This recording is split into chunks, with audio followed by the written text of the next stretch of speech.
Bonsoir à tous, merci de nous rejoindre sur Maritima TV. Soyez les bienvenus, prenez place pour le journal. Nous sommes le jeudi 7 mars. À la une, bientôt la fin des travaux du viaduc de Martigues. Si tout va bien, le chantier s'achèvera d'ici la fin du printemps.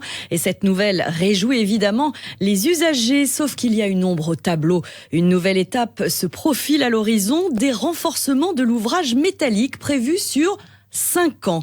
Entre réduction de vitesse et installation de radars, cette annonce, vous l'aurez compris, ne fait pas que des ravis. Écoutez les Martégots rencontrés en centre-ville. Je trouve ça ridicule, 5 ans, c'est incroyable. Je n'ai pas grand-chose à dire, en dehors de dire c'est incroyable, c'est même impensable. Faut pas que ça dure des plombes, comme on dit. Sinon, quand il y a des moments où c'est full, après à partir de 16h, 17h, c'est invivable. S'ils estiment que c'est nécessaire, oui, c'est quand même un endroit de passage assez important. S'il y a un problème, notre sécurité elle est compromise. Du coup, je trouve que s'ils estiment que c'est nécessaire. Même en vélo, on se fait flasher ou quoi? Des fois, ça crée plus d'accidents qu'autre chose. Je trouve que les gens vont freiner quand il y a les radars, mais après, on va redémarrer. Du coup, voilà, comme la plupart des radars, je trouve pas ça utile. Des propos recueillis par Emma Pérez. Vigilance donc et prudence si vous empruntez vous aussi le viaduc de Martigues au quotidien. L'actualité, c'est aussi la présence à Marseille de la commission d'enquête du Sénat jusqu'à demain concernant l'impact du narcotrafic en France. Avant de se rendre sur le terrain, les sénateurs avaient auditionné mardi à Paris les magistrats du tribunal judiciaire de Marseille avec 49 narcomicides, comme on dit, en 2023. Eh bien, la ville de Marseille apparaît aujourd'hui comme l'un des symboles les plus importants de la violence liée au trafic de drogue. Le rapport de la commission d'enquête sera rendu public au mois de mai. De nouvelles pièces de monnaie à l'effigie des femmes. 3 femmes qui ont marqué l'histoire. Simone Veil, Joséphine Baker et Marie Curie, qui reposent d'ailleurs toutes les 3 au Panthéon. Les pièces de 10, 20 et 50 centimes d'euros porteront donc leur visage et seront mises en circulation cet été. Au chapitre solidarité, alors que la guerre en Ukraine se poursuit, et notamment à Odessa, eh bien chez nous, les associations continuent de s'organiser. Objectif, soutenir les Ukrainiens qui ont trouvé refuge chez nous. Et dans ce contexte, une fois par semaine, l'association Marseille-Odessa propose des cours de français pour les plus petits. Ils ont entre 5 et 11 ans. Les précisions, c'est avec Bérénice Vazac. Elle va à la banque. Banque, c'est féminin. Chaque samedi à 15h30, Anastasia, étudiante à Aix-en-Provence, enseigne le français aux petits Ukrainiens. C'est vocabulaire, il y a tout le boisson, quoi manger et tout. Après, c'est grammaire, quelques verbes, aller, être, futur simple, voilà, quelque chose comme ça. Ça dépend du niveau des enfants. Une dizaine d'enfants, parfois accompagnés de leurs parents. En février 2022, ils ont fui un pays en guerre pour se réfugier à Marseille. Alors, apprendre une nouvelle langue est devenu vital. Natalia Dobrianska est la présidente de l'association Marseille-Odessa qui organise ces cours. Ça leur permet de communiquer avec les autres, les enfants dans l'école, dans la cour. Il y a certains qui font du sport. Il faut savoir français, évidemment. Ces sessions de français ont lieu chaque semaine dans les locaux de l'association rue d'Andoum dans le 7e arrondissement de Marseille. Le tarif est de 5 €. Les recettes sont reversées intégralement à l'association. Et notez que Marseille-Odessa organise également des cours destinés aux Français qui souhaitent apprendre l'ukrainien. C'est dans les deux sens. Ça se passe le même jour, au même endroit. Vous trouverez évidemment tous les détails sur la page Facebook de l'association. Santé, l'épidémie de grippe recule dans l'Hexagone, mais timidement chez nous, avec les 2 autres grandes épidémies de l'année, à savoir la bronchiolite chez les tout-petits et le Covid. La grippe connaît enfin une baisse notoire selon l'Agence régionale de santé. La circulation du virus reste malgré tout active dans 6 régions, dont la nôtre, la région PACA, toujours en phase épidémique. Santé toujours, et on s'intéresse aux palpitants, comme on dit. Une journée de dépistage des maladies cardiovasculaires pour les femmes a été organisée hier à l'hôpital de la Timone, une première à Marseille, à l'initiative de l'association Agir pour le cœur des femmes. Notre reporter Bérénice Vazac s'est rendue sur place pour prendre le pouls. Excusez-moi de vous redemander votre âge. Ça, c'est important pour les gens. 67 ans. Bon. Vous n'allez pas aller du rouge dans le verre. Prise de tension, recueil d'informations personnalisées comme la consommation ou non de tabac, mais aussi électrocardiogramme. Le parcours de dépistage est bien rodé. Pour Françoise, 67 ans, le diagnostic vient de tomber. De l'hypertension artérielle, assez élevée. Ça fait une semaine que je suis assez anxieuse par rapport à ça. J'ai des antécédents d'AVC, familiaux d'AVC et voilà. L'hérédité, c'est l'un des premiers facteurs de risque à surveiller. Il y a aussi, par exemple, le diabète ou le cholestérol. Mais attention, le corps n'envoie pas toujours de signal d'alerte, d'où l'importance du dépistage. Jean-François Renucci est médecin vasculaire à la Timone. Si on parle des facteurs de risque, c'est très souvent asymptomatique, que ce soit l'hypertension artérielle, l'excès de cholestérol, le diabète. Pendant des années, on ne ressent rien. Les artères vont se boucher jour après jour et c'est le jour où on fait l'accident qu'il va se passer quelque chose. En plus, pour les femmes, ce qui est un peu traître, en matière d'infarctus, les symptômes sont très différents de ceux des hommes. Les hommes vont avoir la douleur au niveau de la poitrine qui va irradier dans le bras, dans la mâchoire. Ça, c'est la douleur typique. Les femmes, par exemple, vont avoir des nausées, des vomissements. Et les femmes sont bien plus touchées que les hommes. En France, l'association Agir pour le cœur des femmes alerte. Il s'agit de la première cause de mortalité, avec plus de 200 décès par jour. Et notez qu'une nouvelle journée de dépistage gratuite pour les femmes était organisée aujourd'hui à l'hôpital Nord cette fois.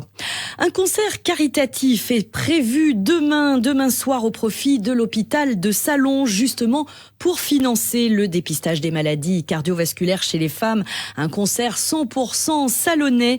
Ça sera à 20h30 à l'espace Charles Trenet, notamment avec Flo Cato, artiste Grand Bazar reçu par Gilles Fenech. L'occasion de découvrir son 3e album aux accents pop et légers. Ce sera l'un des temps forts de cet événement proposé tout au long de la Journée internationale des droits des femmes demain par le réseau Étincelle à Salon. On passe au sport et au football. Évidemment, l'OM, vous le savez, se met à l'heure de la Coupe d'Europe et à l'occasion du 8e de finale aller de la Ligue Europa. Eh bien, ce soir, ce sont les Espagnols de Villarreal qui se présentent au Vélodrome dans un match qui marquera les retrouvailles entre le coach Marcelino, désormais sur le banc de Villarreal, alors qu'il était entraîneur de l'OM en début de saison. Alors, que faut-il attendre de ces retrouvailles ? Eh bien, c'est Karim Attab qui vous donne la réponse. C'est un peu un match dans le match. Le retour de Marcelino Garcia Toral est très attendu à Marseille. Les supporters de l'OM promettent un accueil très particulier à celui qui était encore sur le banc marseillais il y a moins de 6 mois. Marcelino, lui, reste serein. Me he parado a pensar en lo que me espero, porque je n'ai pas réfléchi à ce qui m'attend. J'ai eu la chance d'être coach local ici, de pouvoir vivre cette ambiance magnifique, ce stade magnifique du Vélodrome. Se vive y ahora me ilusiona conocerlo y disfrutar. Donc maintenant j'aurai la chance de pouvoir le connaître en tant que coach visitant. Je vous l'ai déjà dit, ce stade est différent, c'est une ambiance différente. Voy a tener la suerte de vivirlo como entrenador visitante. Est-ce que ces retrouvailles donnent un surplus de motivation aux joueurs marseillais ? Écoutez la réponse du latéral Quentin Merlin. Non, on n'en parle pas trop parce que nous, on ne joue pas contre Marcelino, on joue contre le club de Villarreal. Donc on va dire que Marcelino, ce n'est pas une motivation en plus. Nous, on veut se qualifier et on doit prendre une bonne option au match aller. Donc Marcelino, c'est pas... On ne joue pas contre Marcelino, on joue contre le club de Villarreal. Quoi que les Olympiens en disent, même si l'adversaire s'appelle Villarreal, il y aura beaucoup de tensions avant le coup d'envoi autour de ce retour de Marcelino au Vélodrome. Il faudra peut-être même se boucher un peu les oreilles. À noter que seulement 16 supporters de Villarreal font le déplacement pour ce 8e de finale de Ligue Europa. Ils occupent une zone de plus de 3000 places. Et puis, le virage nord, suspendu, vous le savez, par l'UEFA pour l'utilisation de fumigènes, accueillera quant à lui 5000 enfants invités, des licenciés de clubs partenaires de l'OM. Coup d'envoi de cet OM Villarreal à 21h, selon l'heure à laquelle vous nous regarderez. Match à suivre, quoi qu'il en soit, en direct et en intégralité sur nos ondes, sur Maritima Radio, avec Karim Attab et Jacques Bail. Et puis, ne manquez surtout pas le bar des supporters, juste après ce journal. En national, le FC Martigues recevra Rouen demain au stade Turcan pour le compte de la 24e journée du championnat. Avec seulement une défaite depuis le début de l'année, les Martégaux sont en forme avant d'aborder le sprint final. Mais face à eux, une belle équipe de Rouen à ne pas prendre à la légère, selon Grégory Poirier, le coach des Sang et Or. Les Sang et Or qui auront besoin d'un grand Amine Emia, le milieu offensif qui fait une belle saison avec 5 buts et 2 passes décisives, qui veut d'ailleurs encore faire mieux demain. On les écoute à tour de rôle au micro de Flavio Noriga. C'est déjà une équipe qui a fait un parcours, je dirais, énorme, incroyable, que ce soit en championnat comme en coupe, parce qu'en championnat, il ne faut pas oublier qu'ils ont eu le retrait de 5 points. C'est une très bonne équipe défensivement, c'est la deuxième meilleure défense avec nous. Et ce sont une équipe surtout qui a un gros collectif, qui sait jouer ensemble. Et je dirais surtout qui a cette expérience. On sent que c'est une équipe, même si elles viennent de monter, avec des joueurs très expérimentés, très matures, très fortes sur les coups de pied arrêtés, très fortes aussi sur les transitions, et qui a aussi cette gestion des matchs, c'est-à-dire qu'ils savent imposer leur rythme ou à l'inverse le casser. Ils savent faire des fautes intelligentes, qui savent casser le rythme. Donc tout ça, ça va être à prendre en compte pour bien préparer ce match. C'est une bonne saison. Après, moi, je suis quelqu'un d'assez exigeant, donc et je pense que je peux faire encore mieux. Voilà, il reste pas mal de matchs. Je peux encore plus apporter à l'équipe, que ce soit statistiquement ou même dans le contenu des matchs. Je peux encore faire mieux dans tout effectif. Il y a de la concurrence et franchement, ici, pour vous dire, c'est vraiment une concurrence très saine. Voilà. Tout le monde s'entend très bien, on sait faire la part des choses et chacun, dès qu'il joue, il essaye d'apporter un maximum pour l'équipe, donc ça se passe plutôt très bien. FCM Rouen, une rencontre qui sera gratuite pour toutes les femmes, on vous le rappelle, à l'occasion de la Journée internationale du droit des femmes demain. Coup d'envoi à 19h30, match à suivre en live texte demain sur notre site maritima.fr. En rugby, les Aixois se déplacent ce soir. Provence Rugby se rend chez un solide prétendant Nevers après 3 matchs perdus à l'extérieur. Perdus d'affilée d'ailleurs. Le combat s'annonce difficile après le match aller gagné justement par Nevers 37-34 dans une ambiance tendue, ponctuée de fautes d'arbitrage. Affaire à suivre.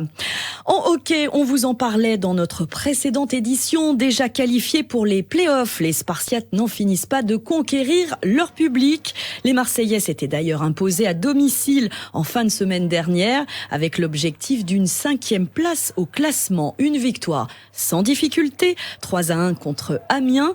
Nouvelle phase du championnat, nouveaux enjeux et un public plus chaud que jamais. Même s'ils sont heureux de cette qualification, tous savent aussi que la suite ne sera pas si simple. Les réactions étaient recueillies par Alexandre Perroux. Oui, nous ça fait longtemps, ça fait déjà 3-4 ans qu'on vient et on a vu le changement dans la patinoire, on a vu la montée en puissance et ouais, c'est la consécration et c'est top. Ah oui, c'est une surprise même, c'est une grande surprise. L'année dernière on jouait le maintien, cette année on est au-dessus, on joue les playoffs. Il y a certaines équipes, j'ai pas trop envie de les voir, mais c'est toujours sympa, ouais. Quelles équipes par exemple? Grenoble, Rouen, aussi Angers, mais les autres ça va, j'ai pas peur d'eux.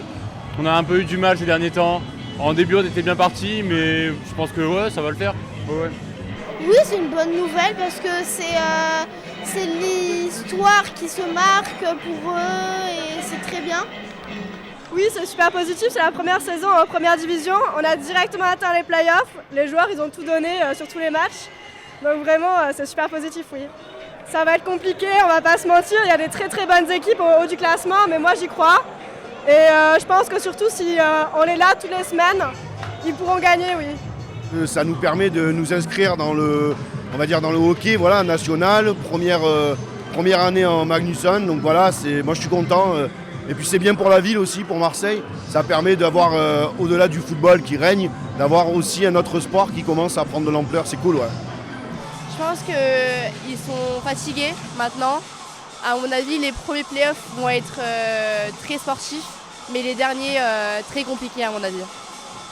Ah, c'est plus qu'une bonne nouvelle, personne ne nous attendait.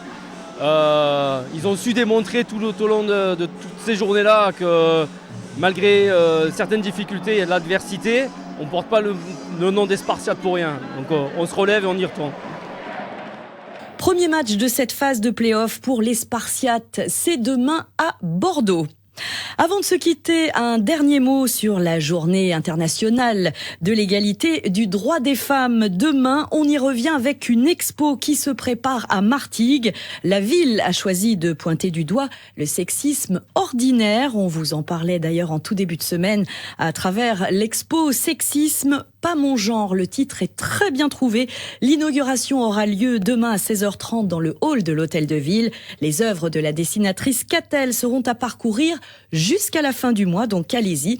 Et puis pour les sportifs et les sportives, une grande marche pour l'égalité est également au programme samedi, la 5e édition avec 2 départs au parc de Figuerolles et au jardin de Ferrières pour rejoindre l'hôtel de l'agglomération pour un final festif. Et la ville de Port-de-Bouc s'associe d'ailleurs à l'événement avec un départ depuis le quai de la Liberté pour rejoindre les marcheuses et les marcheurs de Martigues à l'arrivée. C'est la fin de ce journal, merci de l'avoir suivi. Tout de suite, les prévisions météo. Alors, pas vraiment réjouissantes, comme prévu. Le mauvais temps est de retour demain.